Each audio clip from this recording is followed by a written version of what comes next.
I've always wondered what was the story behind Team Rocket. Magma and Aqua seem to be environmental extremists, Galactic wants to create a world without emotion or spirit, and the list goes on. Team Rocket, on the other hand, is just a crime mafia, but surely there is a bigger backstory, a bigger conspiracy, one might say, behind the madness.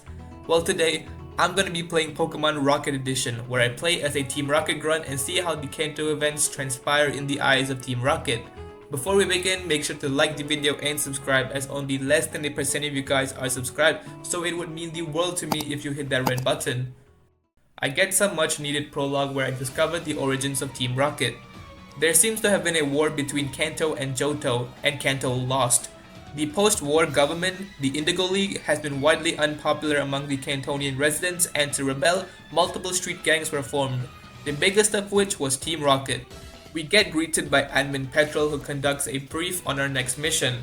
As all of us here are new, we all get a free Rattata as a starter and the Fly HM, which is insane this early in the game. Don't like it? Well then, you ungrateful little bastards. Okay. I named my Rattata Vermin and collected my Fly HM, of course still looking to steal a flying type. I meet a fellow rocket grunt named Ronnie, and I already know I'm gonna dislike this guy. He's a major hotshot that is super full of himself. He arrogantly remarks that he could teach us how to steal our first Pokemon, but once we find a little girl who we plan to rob, he backs out like a wimp. I actually felt really guilty stealing this girl's Pidgey, but what can I say? The game is the game. Well, the game's the game. I also robbed this guy of his Poliwag and named it Namor. After all that, I was ready for my first mission. You guys will be deployed to Mount Moon to aid the effort in claiming fossil Pokemon.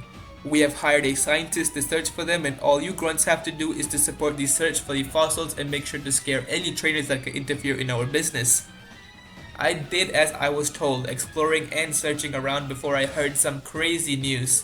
The other grunts reported a spiky-haired kid with a Wartortle steamrolling his way past the grunts and progressed into the cave system.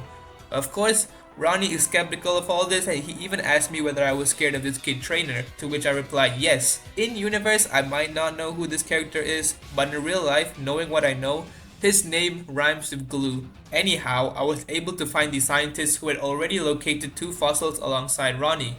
Ronnie, being super hot-headed, wanted the credit all for himself, so he wanted me to stay on guard so he could report to Petrol.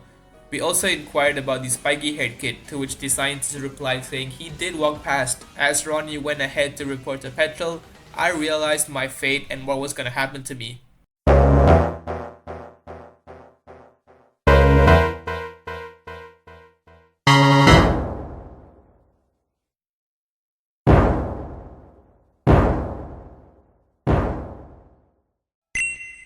I lost, and with that, I allowed the second kid trainer to pass as he took a fossil while the scientist hid one for himself.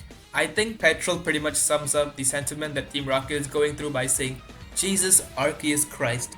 Petrol is annoyed, but he still finds some use for me as I was able to last long enough in battle to identify the second kid to the boss. And lo and behold, just after my first mission, I was granted the privilege to report straight to the boss.